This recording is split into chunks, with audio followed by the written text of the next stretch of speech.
you guys, it's Charlie here with you at Rove Motorhomes at Gunthorpe, and today I've decided to pull off of the forecourt the Rimor EVO 77 Plus. Now, not too long back we obviously had the Killig 66 Rimors, and now we've got the EVO 77 Plus to show you around today. This one is a 2021, it's got 22,000 miles on the clock, and peculiarly this is a 5-berth, 5-belt motorhome, so there's obviously not too many of them around on the market, or in general the 5 berths, but this one is, and I'm going to show you how Rimor have managed that today. So first and foremost, it's automatic, 3.5 tons gross vehicle weight, 6.97 meters long, so in the sub 7 meter category, making it very versatile for getting around those tight UK country roads in the small villages and towns. We've had 2 owners from new, and even at the 3.5 ton gross vehicle weight, we've got a rough payload of 630 kg, which for those of you that know about it will understand that is a considerable amount of payload under the circumstances. Now, obviously, first and foremost, walking up to the vehicle, it's a Ford chassis, so we know it's going to be a really good driver on the road. We know it's going to resemble that of a car experience with the automatic gearbox as well. It is a full true auto. Daytime running LEDs. We've got the little skylight over the cab there as well, letting in lots of natural light, which for those of you that watch videos know that I have a lot of time for and I do appreciate. Down the side of the vehicle, we're going to start with the battery locker. Really nice and accessible, a bit like an Eldis really to that degree. Obviously Eldises have the battery locker on the side, which makes the leisure battery nice and accessible. We've got the charger in there, and then we've got the DC to DC charger in the back as well. But obviously just having that there, changing your batteries is nice and easy. For those that know and have had to change a battery underneath the passenger seat once upon a time will understand the frustration. We've got the freshwater fill up, toilet cassette for emptying the toilet, we've got the Truma heater vent at the back, and we've got this storage space back here as well. So if you have a look in there, you can see we've got a storage space that goes all the way from one side of the motorhome all the way to the other. Easy location for a boiler drain off valve as well. So we're not climbing under bench seats to drain the boiler out when we're done. It's there, nice and easy, nice and accessible. If you do take the front wheel off your bike, it is going to go in, and all your various other items, whether that be an awning, whether it be camping chairs, reclining camping chairs, tables, windbreaks, you name it, you're going to get it in this garage space. And with that whopping payload, you're not going to have to worry either. So coming around obviously to the back, on the back of the window, you're going to notice now at this angle the tinted windows that are again going to give you that additional privacy, and they're going to stop those UV rays from damaging the upholsteries internally. We've got the reverse camera at the back mounted just beneath the brake light, and we've got a nice grey and blue two-tone colour work here on the outside, which I think is really nice and a little bit sporty, but not too much. Round to the driver's side, you're going to see the other access door into that garage space, 2 fridge vents, and moving down towards the front, we've obviously got the hook-up point as well.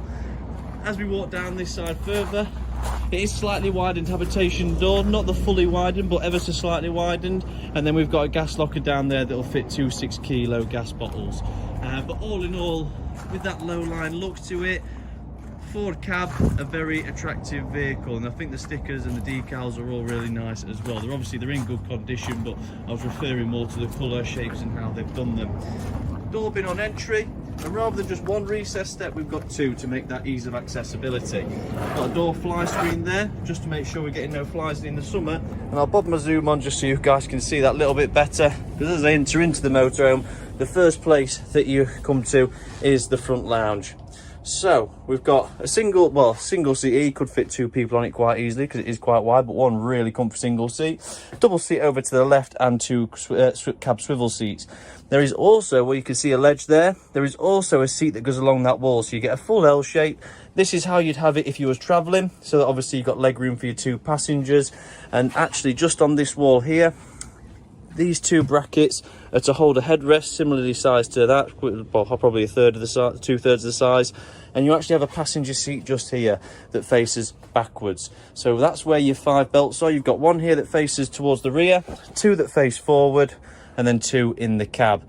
You've got a multi-positional table and multi-directional, so that will go up and down, left, right, and it will spin all the way around as well, so you can actually find the most appropriate spot.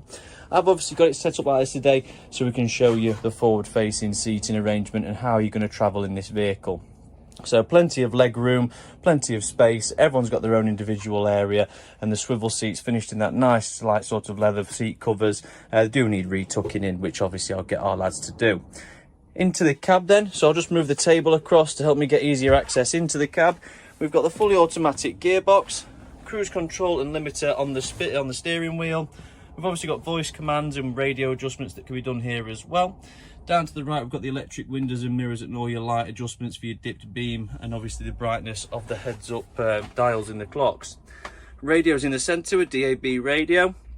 We've also got a phone holder up at the top, USB charging the cab and 12-volt charging as well, both there and above the steering wheel at the top. 2 cup holders on either side, so plenty to go at in the cab.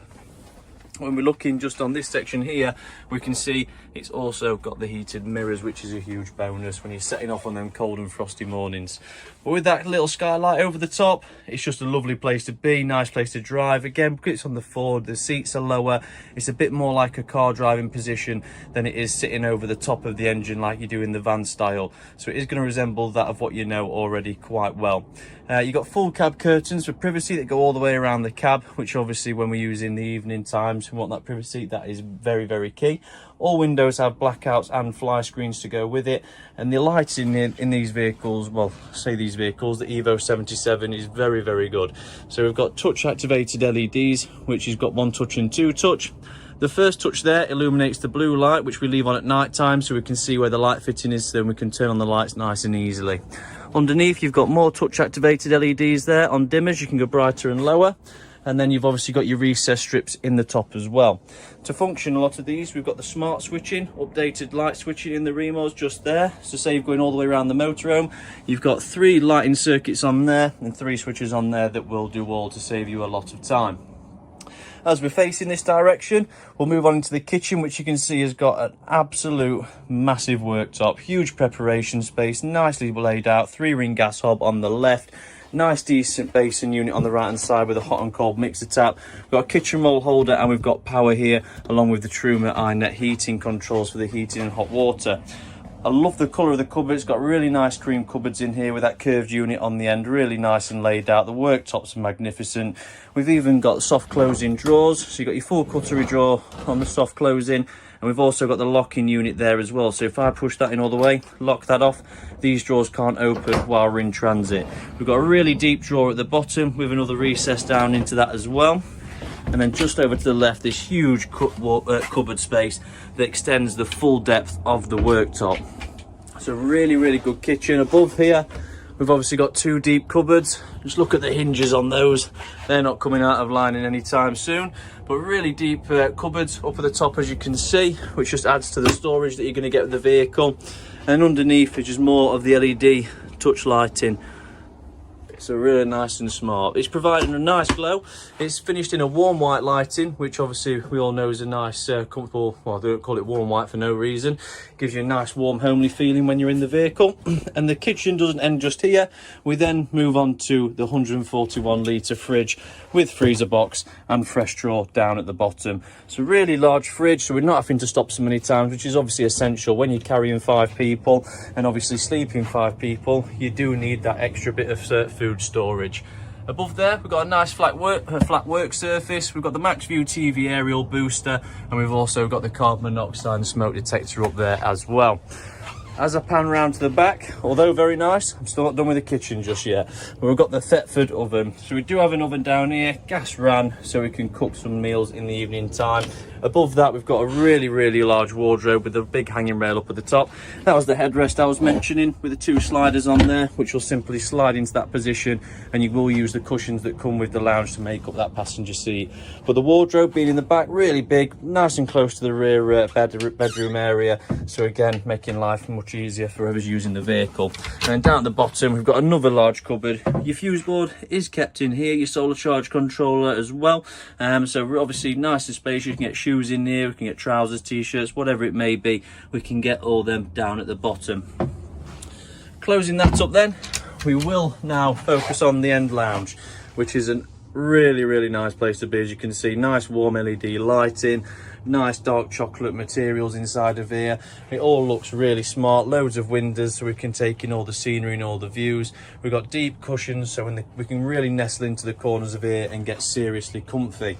The table does drop down, and I do believe that this will make up into a pop-up bed, just simply because we've got this lipped edging all the way around, which usually insinuates with the telescopic table, not only can this be dropped down to a coffee table height, but we can actually drop it down to make a base of a bed support, which obviously Rimor, when from the factory, sell this vehicle as a 5 berth 5 belt.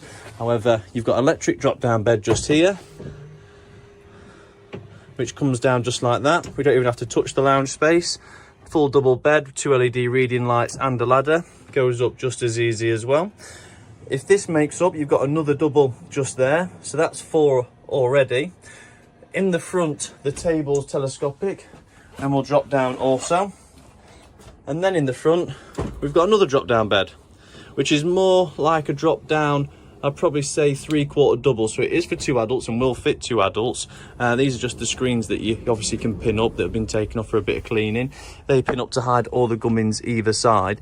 But obviously you've got 3/4 double just here, so that's 2 adults. Potential single just down at the bottom there, which makes 3. A double bed at the back, which makes 4 and 5. And a potential secondary bed that makes up in the back 6 and 7. So it will sleep more than what they say. However, obviously sleeping with 5 is the recommended amount, as that provides everyone with the most adequate space as well. Underneath the bed we've got lockers, which I'll show you the depth of by opening those up. Nice and deep, plentiful for all your rear storage that you're going to need while you're in the lounge or in the bedroom area. Full blackout and fly screen, same again, 2 more down that side.